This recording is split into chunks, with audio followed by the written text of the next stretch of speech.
In the early years of the Pacific War, the vast ocean did not belong to America. It belonged to Japan. From Pearl Harbor to the Indian Ocean, Japanese aircraft carriers struck with confidence, speed, and devastating coordination.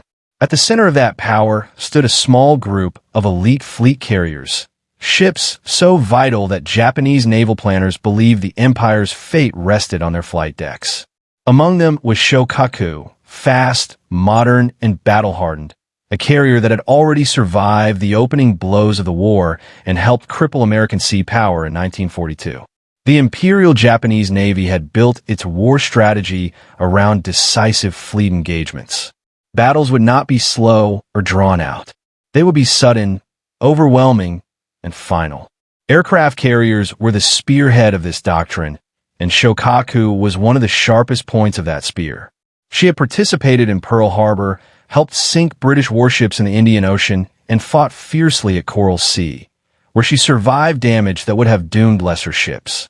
To Japanese commanders, Shokaku seemed almost untouchable. But while Japan focused on the skies, another kind of hunter was learning how to fight beneath the waves. The United States Navy entered the Pacific War unprepared for carrier combat, but it possessed something Japan underestimated: an industrial base capable of rapid adaptation, and a submarine force that would quietly become one of the most lethal weapons of the war. Early American submarines struggled with faulty torpedoes and inexperienced crews, but by 1944 those problems were being solved. What emerged was a silent, relentless force that targeted Japan's greatest weakness: its shipping. USS Cavalla was part of that transformation. Launched in 1943, Cavalla was a Gato-class submarine, designed for long patrols across the vast Pacific. She was not famous. She carried no legendary commander. She was one of dozens of submarines sent into enemy waters with a simple mission: find the enemy, track them, and strike when the moment was right.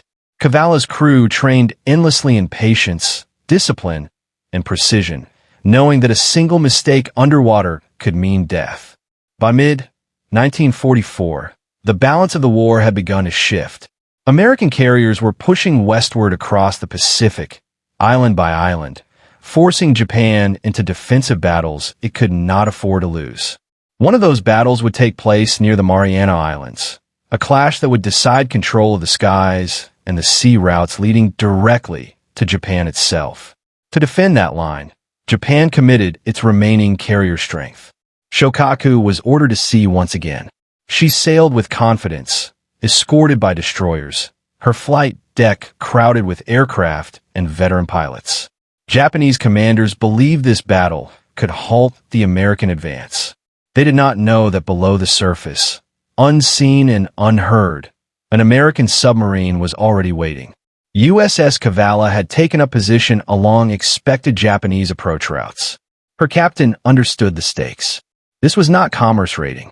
This was a chance to strike at the heart of Japan's remaining carrier force. Cavalla's sonar operators listened intently, searching for the faint sounds of propellers slicing through the water. Hours passed. Then signals appeared. Lâche contact. Multiple ships. Fast. The submarine went to battle stations.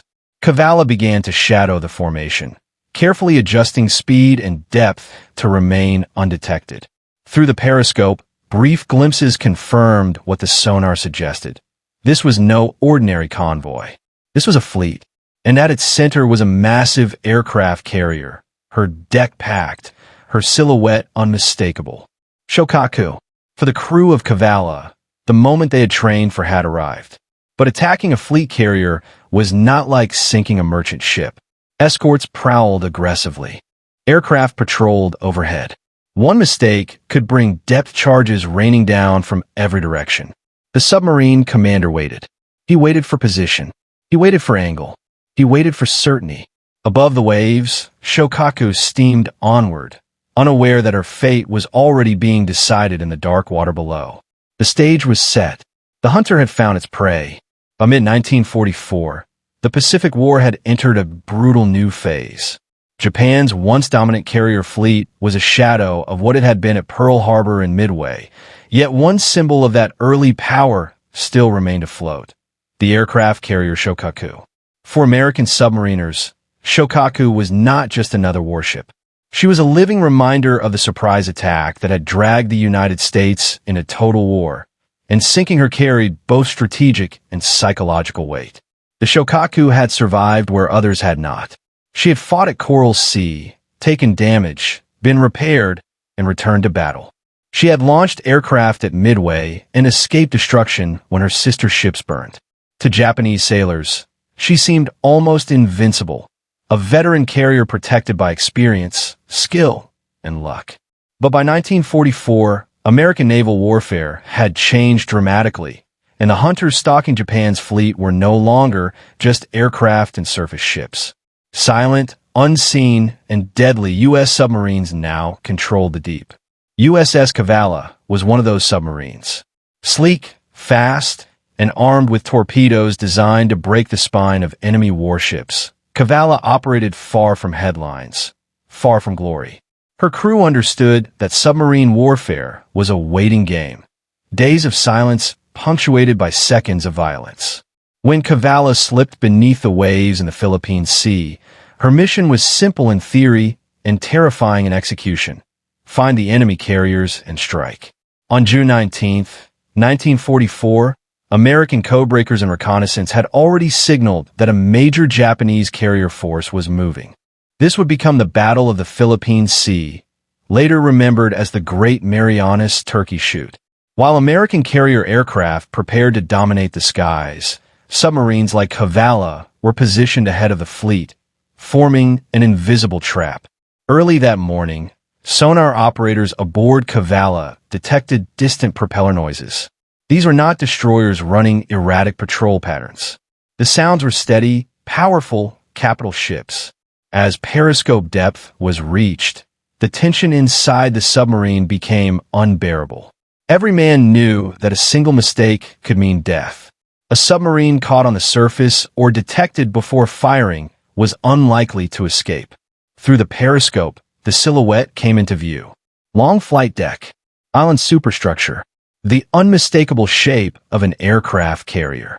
Identification confirmed it: Shokaku. The same carrier that had launched planes at Pearl Harbor now sailed calmly through waters she believed were safe. Commander Herman J. Kostler ordered Cavalla into attack position. The submarine maneuvered slowly, carefully calculating speed, angle, distance.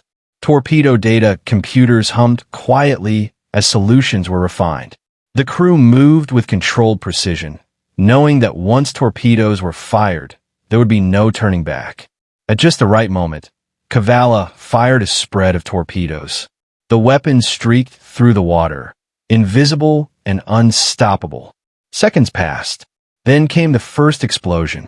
A violent detonation ripped into Shokaku's hull, followed almost immediately by another. Fuel lines ruptured. Aviation gasoline ignited. The carrier, packed with aircraft and fully fueled for combat, became a floating inferno. Japanese escorts reacted instantly, racing toward Cavalla's last known position. Depth charges thundered through the water as Cavalla dove deep, the submarine's hull shuddering under pressure and shock waves.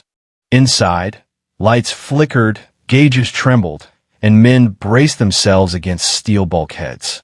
Yet even as they fought to survive, the crew knew something extraordinary had happened above them. Shokaku's fate was sealed. Fire spread uncontrollably. Explosions tore through her hangar decks as stored aircraft and fuel detonated. Within hours, the proud carrier capsized and sank beneath the waves, taking over 1,000 Japanese sailors with her. A ship that had once symbolized Japan's naval dominance vanished into the depths, not under bombs from the sky, but from torpedoes launched by an unseen enemy. For the men of USS Cavalla, there was no cheering, no celebration. Submariners rarely saw the full result of their attacks. Their victory was confirmed later through intelligence reports and radio intercepts. But history would remember that moment as a turning point, proof that Japan's carriers were no longer safe anywhere, not even under escort, not even far from American bases. The sinking of Shokaku sent shockwaves through the Japanese Navy. experienced pilots, irreplaceable crew, and one of their last veteran fleet carriers were gone in a single morning. It was not just a tactical loss. It was a psychological blow. The Pacific was no longer Japan's domain. The balance of power had shifted permanently. And beneath the surface, USS Cavalla slipped away into the deep, preparing for the next hunt, knowing that the war was far from over, but that one of its most dangerous enemies would never sail again. By the early hours of June 19th, 1944, the Pacific was deceptively calm. Beneath the surface, however, American submarines were moving into carefully calculated positions, guided by intercepted Japanese communications and weeks of patient tracking. USS Cavalla was no longer hunting blindly. She was waiting. Inside Cavalla, the atmosphere was tense but controlled. Every man knew that somewhere ahead steamed one of Japan's remaining fleet carriers, veterans of Pearl Harbor, Coral Sea, and Midway. Shokaku was not just another target. She was a symbol of Japanese naval power, and sinking her would mean striking at the heart of the Imperial Navy's remaining offensive capability. The sonar operators picked up faint propeller noises. At first, they were distant, indistinct, almost lost in the background of the ocean. But as minutes passed, the sounds grew clearer. Multiple screws, large displacement, high speed. This was no destroyer, no transport. This was a capital ship. The periscope rose slowly, carefully, barely disturbing the water's surface. Through the lens, the silhouette emerged. Long flight deck, island superstructure offset to starboard, escorting destroyers weaving back and forth like nervous sheepdogs. There was no doubt now. Cavalla had found Shokaku. On the carrier's deck, aircraft were being prepared for launch. Fuel hoses snaked across the wood planks. Mechanics moved quickly, unaware that death was already sliding silently beneath them. Every second that passed increased the risk that Shokaku would change course, or that an escort might stumble across Cavalla's position. The captain of USS Cavalla knew this was the moment. There would be no second chance. He ordered the submarine to full attack depth and maneuvered for the perfect firing angle. The approach had to be precise. Too close, and the destroyers would react instantly. Too far, and the torpedoes might miss.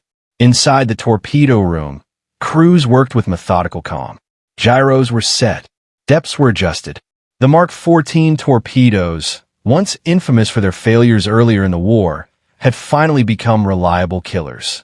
Each one represented months of industrial effort and years of hard-earned experience. Cavalla edged into position. The fire control solution tightened. Bearings stabilized. Speed and angle calculations locked into place. The voice of the fire control officer was steady, almost cold, as he announced the final data. Stand by, stand by. Then the order came. Fire 1. The submarine shuddered slightly as the first torpedo left the tube. Seconds later, another, and another, and another.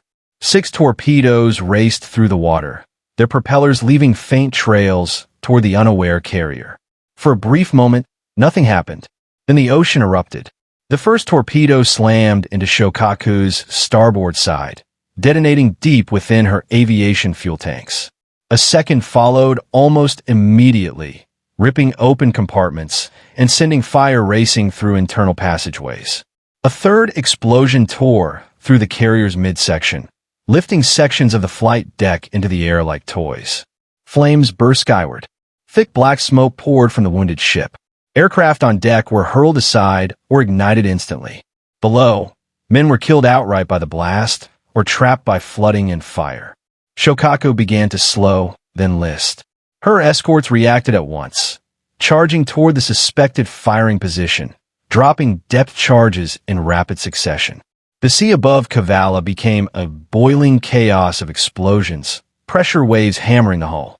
Inside the submarine, lights flickered, instruments rattled, men were thrown against bulkheads. But Cavalla dove deep, twisting and turning, using the confusion of Shokaku's destruction to slip away. Above, the Japanese carrier's fate was sealed. The fires fed on spilled aviation fuel, spreading uncontrollably.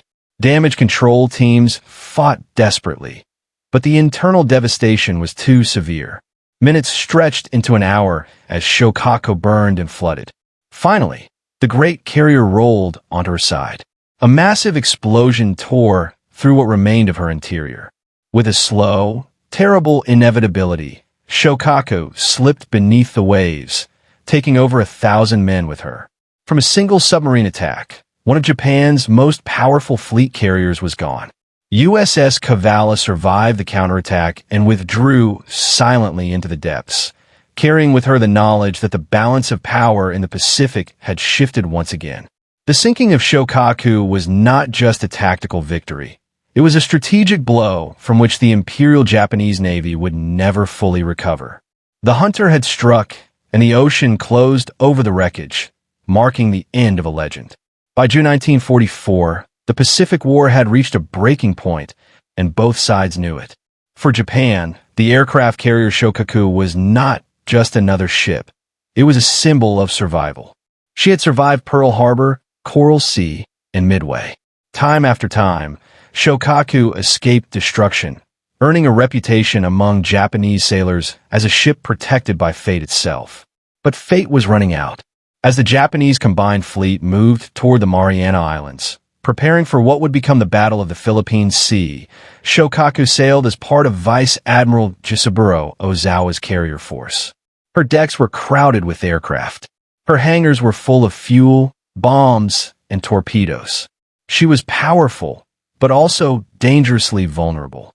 Below the surface, unseen and unheard, an American submarine was already hunting.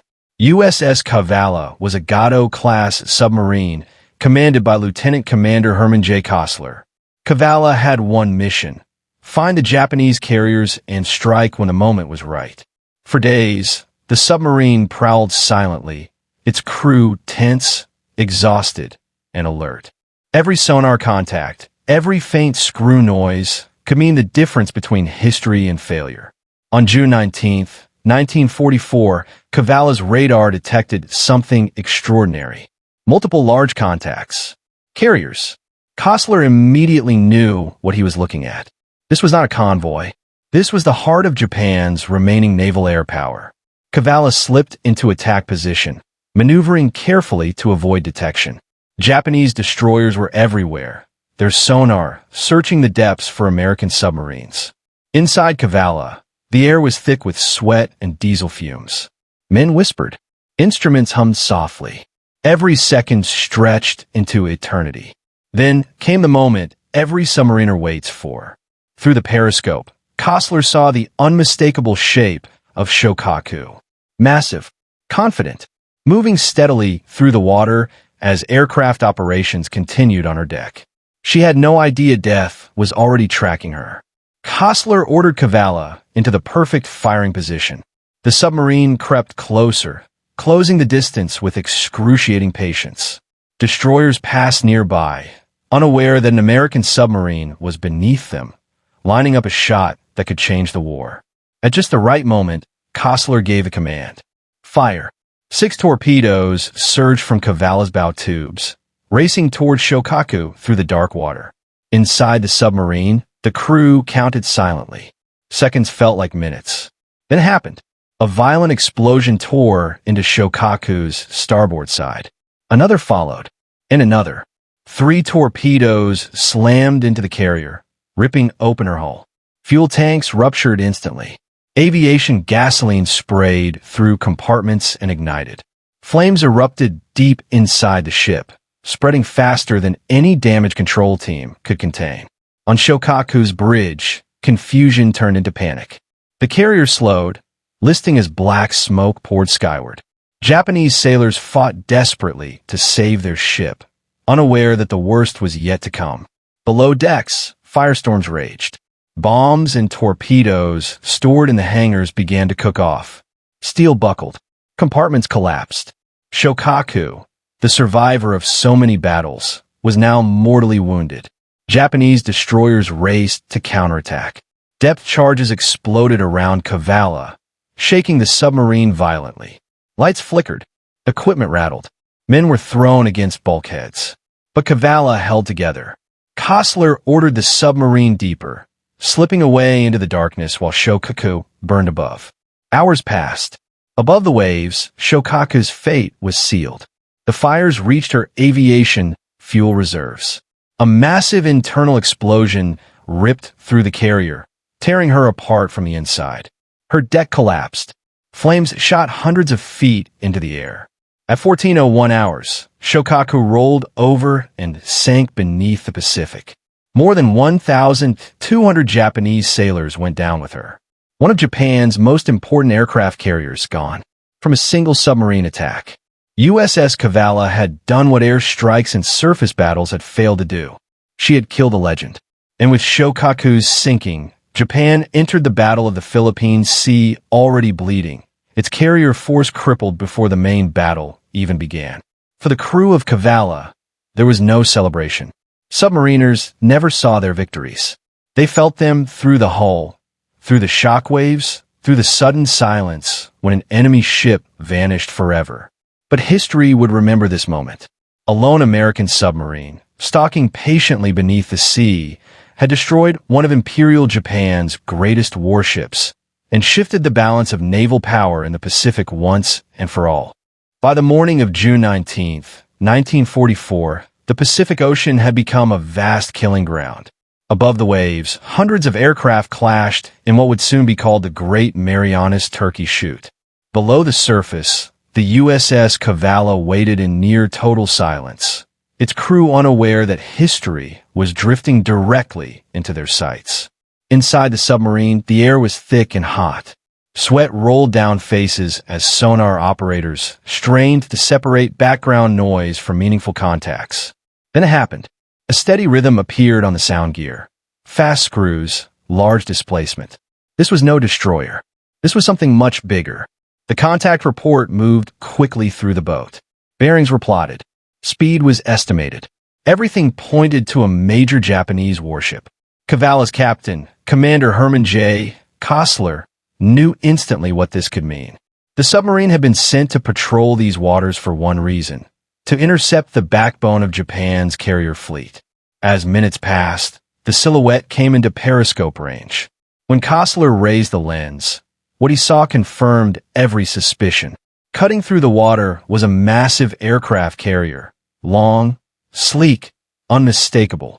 It was Shokaku, one of Japan's most experienced fleet carriers, a veteran of Pearl Harbor, Coral Sea, and Midway. This was not just a target. This was a symbol of Japanese naval power. But the situation was far from simple. Shokaku was not alone. Destroyers screened her flanks, zigzagging constantly, alert for submarines. Above, aircraft were launching and landing in continuous waves, making the sea around the carrier a chaotic storm of activity. Cavalla tracked silently, adjusting position inch by inch. The submarine had one chance. If the attack failed, escape would be brutal, if not impossible. Depth charges could tear the boat apart. Still, no one hesitated. This was exactly what they had trained for. As Shokaku turned into the wind to recover aircraft, she unknowingly presented the perfect firing angle. Kostler gave the order. Torpedo doors opened. The crew moved with practiced precision, each man knowing that seconds now mattered more than hours ever had. 6 torpedoes were selected. Spread calculated. Gyros set. The firing solution was locked. Fire. One by one, the torpedoes surged from their tubes, racing silently through the water. Inside Cavalla, the crew counted seconds in their heads, each man locked in tense anticipation. Then through the hull it came. A deep, violent explosion. Then another, and another. 3 torpedoes struck Shokaku's starboard side with devastating force. Fuel tanks ruptured. Aviation gasoline ignited. Fires erupted across the hangar decks, instantly turning the carrier into a floating inferno. Japanese escorts reacted immediately. Destroyers charged toward Cavalla's last known position, sonar pings hammering the submarine's hull. Kostler ordered an emergency dive. Cavalla plunged deep as depth charges began exploding above and around her, shaking the boat violently. Inside, lights flickered. Equipment rattled. Men were thrown against bulkheads. Yet the submarine held together. Above the chaos, Shokaku was dying. The torpedo hits had crippled her internal systems. Fires spread uncontrollably through aircraft, fuel lines, and ammunition stores. Damage control teams fought desperately, but the inferno outpaced every effort. Thick black smoke poured into the sky, visible for miles. Hours passed as Japanese sailors struggled to save their ship. Then, without warning, a massive internal explosion tore through Shokaku's hull. The carrier shuddered, rolled, and began to sink. At 2:01 p.m., Shokaku slipped beneath the waves, taking more than 1,200 of her crew with her. Cavalla survived the counterattack. Though battered, she escaped into the depths, her mission accomplished. One submarine had eliminated one of Japan's most valuable carriers at a moment when Japan could least afford such a loss. The sinking of Shokaku was not just a tactical victory. It was a psychological blow. Japan's carrier force, already weakened, had lost another irreplaceable asset. Trained pilots, experienced deck crews, and a symbol of naval pride were gone forever. For the men aboard USS Cavalla, there was no celebration, only exhaustion and quiet understanding. They knew what they had done. They also knew the war was far from over. But in that moment, beneath the vast Pacific, a single American submarine had shifted the balance of power yet again, proving that even the mightiest warship was vulnerable to a silent hunter below the waves. When the ocean finally closed over Shokaku, it did more than swallow a Japanese aircraft carrier. It erased one of the last illusions that the Imperial Navy could still control the course of the Pacific War. Shokaku had survived Pearl Harbor. She had survived Coral Sea. She had survived the fires of Midway and the long grind of Guadalcanal. To many Japanese officers, she felt almost untouchable, a veteran of victories, a symbol that experience could still overcome numbers. But on June 19, 1944, experience met something far more dangerous than enemy skill. It met American persistence. USS Cavalla did not fire her torpedoes in a dramatic surface duel. There was no warning, no chance for maneuver, no heroic last-minute escape. The attack came silently, from below, as submarines always do. 3 torpedoes struck with devastating precision. Fuel lines ruptured. Aviation gasoline spread through the carrier's interior like vapor in a sealed room. And when the fires ignited, they turned Shokaku into a floating inferno. Japanese damage control teams fought with courage. Officers issued calm orders. Men tried to save a ship they loved. But this time, skill was not enough. American submarines had changed the rules of the war at sea. They did not need fleets. They did not need air superiority. They needed only patience, intelligence, and one clean shot. As Shokaku burned, the wider battle continued above her. Hundreds of aircraft clashing in the skies during what would become known as the Great Marianas Turkey Shoot. Japanese pilots were being lost faster than they could be trained. Carriers were being sunk faster than they could be built. And fuel was becoming more precious than aircraft themselves. Shokaku's loss was not isolated. It was part of a pattern that Japanese commanders could no longer ignore. American industry replaced carriers. American shipyards replaced submarines. American training pipelines replaced pilots. Japan could replace none of these things at the same speed. When Shokaku finally capsized and slipped beneath the waves, more than 1,200 sailors went with her, veterans of nearly every major carrier battle of the war. Their deaths marked the end of an era. After that day, the Imperial Japanese Navy was no longer an offensive force. It became a defensive one, reacting instead of striking, retreating instead of advancing. USS Cavalla would survive the war. She would be damaged later, repaired, and sent back to patrol again. Shokaku would not. Her wreck still rests on the ocean floor, silent and broken, a reminder of how quickly power can vanish when strategy, industry, and time turn against you. The sinking of Shokaku proved a lesson that echoed far beyond the Pacific. Wars are not won by single battles alone. They are won by systems, by logistics, production, intelligence, and endurance. Japan had brilliant sailors. It had skilled pilots. It had proud ships. But America had something Japan could never match: the ability to lose and keep coming.